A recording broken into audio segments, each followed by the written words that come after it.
एक राजा शिकार करने के उद्देश्य से अपने सैनिकों के साथ जंगल से गुजर रहा था। तभी दूर दूर तक जंगल में कोई भी शिकार नज़र नहीं आ रहा था और वे धीरे धीरे घनघोर जंगल में आगे बढ़ते गए और कुछ ही दूर गए थे कि उन्हें डाकुओं के छिपने की जगह दिखाई दी। जैसे ही वे उसके पास पहुँचे कि पास के पेड़ पर बैठा कौआ बोला, पकड़ो पकड़ो, राजा आ रहा है, उसके पास बहुत सारा सामान है और जल्दी लूटो। कौवे की आवाज़ सुनकर सभी डाकू राजा की ओर दौड़ पड़े। डाकुओं को अपनी ओर आते देख राजा और उसके सैनिक भागते भागते मीलों दूर निकल गए और सामने एक बड़ा सा पेड़ दिखाई दिया। वहाँ पर कुछ देर तक आराम करने के लिए उस पेड़ के नीचे चले गए और जैसे ही पेड़ के पास पहुँचे ही थे कि उस पेड़ पर बैठा कौआ बोला, आइए राजन, हमारे साधु महात्माओं की कुटी में आप सभी का स्वागत है।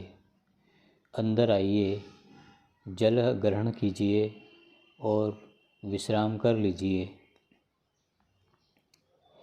कौवे की बात सुनकर राजा अचंभे में पड़ गया और सोचने लगा कि एक ही जाति के दो प्राणियों का व्यवहार अलग अलग कैसे हो सकता है। राजा को कुछ समझ नहीं आ रहा था और वह परेशान हो रहा था। वह कौवे की बात सुनकर साधु की कुटिया के अंदर चला गया। राजा ने महात्माओं को प्रणाम किया और अपनी सारी कहानी सुनाई और फिर धीरे से पूछा, हे ऋषिवर, इन दोनों कौवों के व्यवहार में इतना अंतर क्यों? साधु महात्मा ने धैर्य से बातें सुनी और बोले, ये कुछ नहीं है राजन, बस संगति का असर है। डाकुओं के साथ रहकर कौवा भी डाकुओं की तरह व्यवहार करने लगा और उनकी भाषा बोलने लगा। अर्थात जो जिस वातावरण में रहता है वह वैसा ही बन जाता है।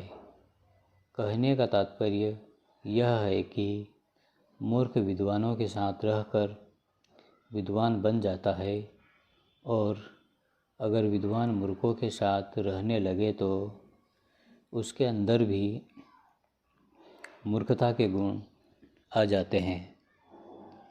इसलिए हमें किसी की भी संगति सोच समझ कर करना चाहिए।